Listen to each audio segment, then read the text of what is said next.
मैं सुजाता गहरवार श्री शंकराचार्य महाविद्यालय द्वारा प्रायोजित छात्र संघ चुनाव 2016-17 के लिए बनाए गए इस वीडियो में आप सभी का अभिनंदन करती हूँ। वैसे तो मेरे बहुत सारे साथी इस चुनाव प्रणाली से भली भांति परिचित हैं, परंतु फिर भी कुछ बिंदु विशेष जिन पर ध्यान देने की ज़रूरत है, उसके लिए यह वीडियो बनाया गया है। किंतु इसके बाद भी सभी मतदान अधिकारियों से मेरा अनुरोध है कि वे चुनाव निर्देशिका में दिए गए नियमों को ध्यानपूर्वक पढ़ें व उसका सख्ती से पालन करें। इस बार जिन कक्षों में मतदान होना है उन्हें बूथ क्रमांक दिए गए हैं, जैसे कि बूथ क्रमांक A, B, C, D। प्रत्येक बूथ में विभिन्न कक्षाओं का मतदान होगा। जिन कक्षाओं के मतदान होने हैं वहाँ पर 2 मतपेटियां रखी होंगी, जिसमें कि कक्षा प्रतिनिधि का और छात्र संघ पदाधिकारी दोनों का मतदान किया जाएगा। इस बार ध्यान देने योग्य बात यह है कि कक्ष में मौजूद मतदान अधिकारियों को 2 ड्यूटी करनी है। पहले तो उन्हें मतदान करवाना है और दूसरी मतदान समाप्ति के उपरांत उन्हें उस कक्षा प्रतिनिधि की मतगणना भी वहीं कक्ष में संपन्न करानी है। 8 बजते ही एक लंबी घंटी बजेगी और ये लंबी घंटी बजने के साथ ही कक्ष में मौजूद मतदान अधिकारी को उस कक्ष के लिए जो निर्धारित मतदाता है वह या छात्र संघ पदाधिकारी की उपस्थिति में मतपेटियों को खाली होना दिखाना है और उसके बाद उनको ताला लगाकर सील करना है। इस तरीके से मतपेटी खाली जो है वो दिखाई जाएगी और उसको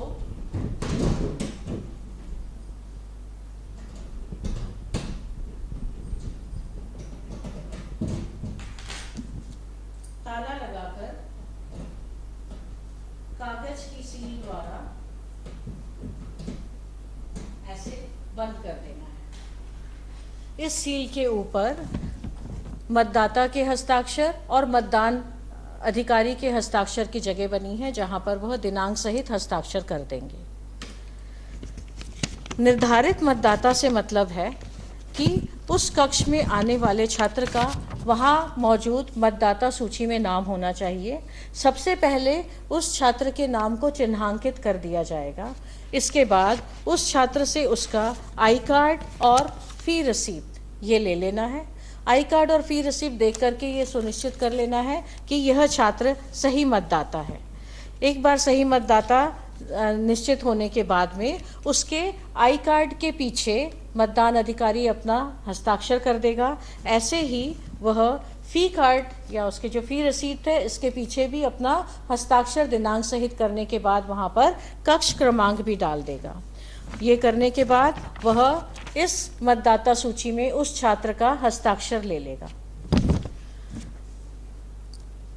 हस्ताक्षर लेने के बाद मतदान अधिकारी उस छात्र को 5 मतपत्र देगा।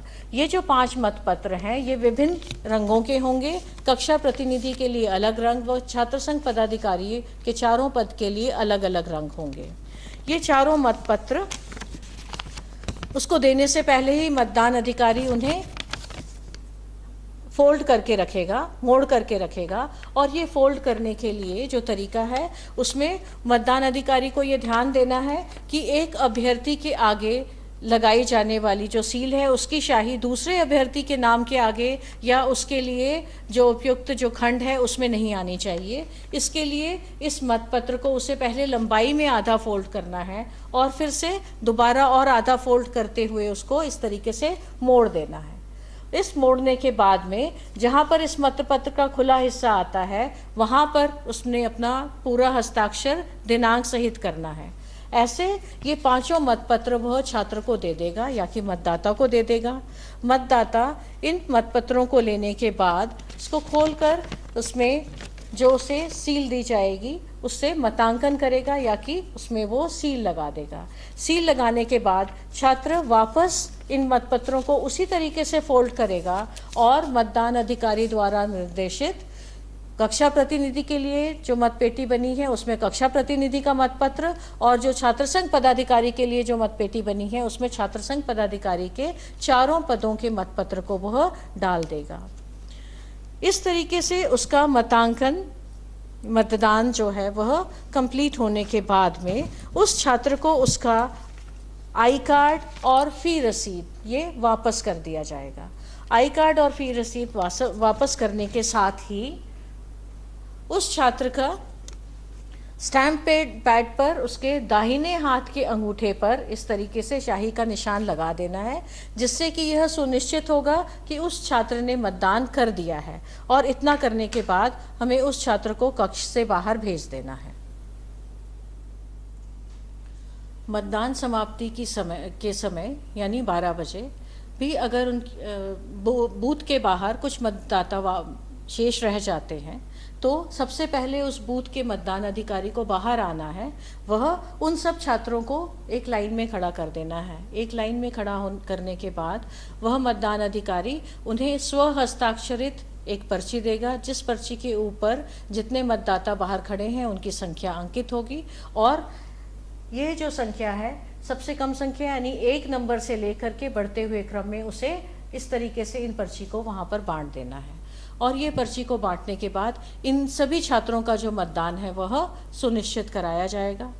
सबका मतदान समाप्त होने के बाद उस कक्ष में मौजूद एक निर्देशित जो मतदान अधिकारी होगा वह उस कक्ष में जितने भी छात्र संघ पदाधिकारियों की जो पेटियां हैं उन सभी को लेकर निर्धारित मतगणना स्थल तक पहुंचाएगा और वापस अपने बूथ में आ जाएगा।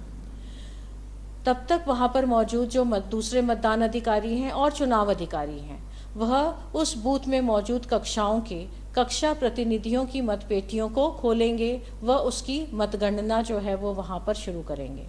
मतगणना करते समय मतपत्र को वैध व अवैध जो चुनाव निर्देशिका में जो नियम दिए गए हैं उनका कड़ाई से पालन करना है। मतपत्र में उस छात्र के नाम पर या उसके आगे बने हुए खंड पर अगर सील लगी हुई है तो उस को हमें उस छात्र के लिए जो वैध है वह मतपत्र माना जाएगा। अगर उसकी जो सील है वह 2 अभ्यर्थियों के नाम के खंड के बीच में लगी हुई है तब हमें पहले यह देखना है कि वह किसी एक अभ्यर्थी के लिए निर्धारित खंड में अगर वह ज़्यादा है तो हमें उस पर्टिकुलर जो अभ्यर्थी है उसके फेवर में वह वोट को मानना है। और नहीं तो हमें अगर वह बीच में है और हम यह निश्चय नहीं कर पा रहे हैं कि ये किस अभ्यर्थी के लिए निर्धारित खंड में ज़्यादा है तब हमें उस मतपत्र को अवैध करार कर देना है। इस तरीके से वैध और अवैध मतपत्रों के लिए इस तरीके के लिफाफे दिए जाएंगे जिनमें कि इन मतगणना के उपरांत ऐसे वैध और अवैध मतपत्रों को उसमें इकट्ठा कर दिया जाएगा। मतगणना के उपरांत जब एक कक्षा प्रतिनिधि का चयन हो जाता है तब उस बूथ के में मौजूद मतदान अधिकारियों को पहले से ही वहाँ पर सर्टिफिकेट दे दिया जाएगा, जिसमें कि उस सर्टिफिकेट में उनको जो चयनित जो कक्षा प्रतिनिधि होगा उसका नाम लिखना होगा। केवल वह नाम लिखने के बाद ऐसे सर्टिफिकेट की उनको 2 कॉपी दी जाएंगी। एक कॉपी वह कक्षा प्रतिनिधि को दे देंगे, वह दूसरी कॉपी में सर्टिफिकेट के सामने ही वहाँ पर वह उस अभ्यर्थी का नाम, उसकी कक्षा व उसका सेक्शन, उसका मोबाइल नंबर व उसका साइन डेट के साथ इसमें ले लेंगे। और इतना लेने के बाद वह सर्टिफिकेट वह उस कक्षा प्रतिनिधि को दे दिया जाएगा और यहाँ पर उस कक्ष के लिए उन मतदान अधिकारियों की जो ड्यूटी है वो ख़त्म होगी। इसके बाद सभी मतदान अधिकारी वहाँ लाइब्रेरी में जाकर के बैठ जाएंगे या आगे की उनको जब निर्देश जब तक जहाँ दिया जाता है कि अगली ड्यूटी उनकी कहाँ पर है तब तक वो वहीं पर मौजूद रहेंगे और अपने कक्ष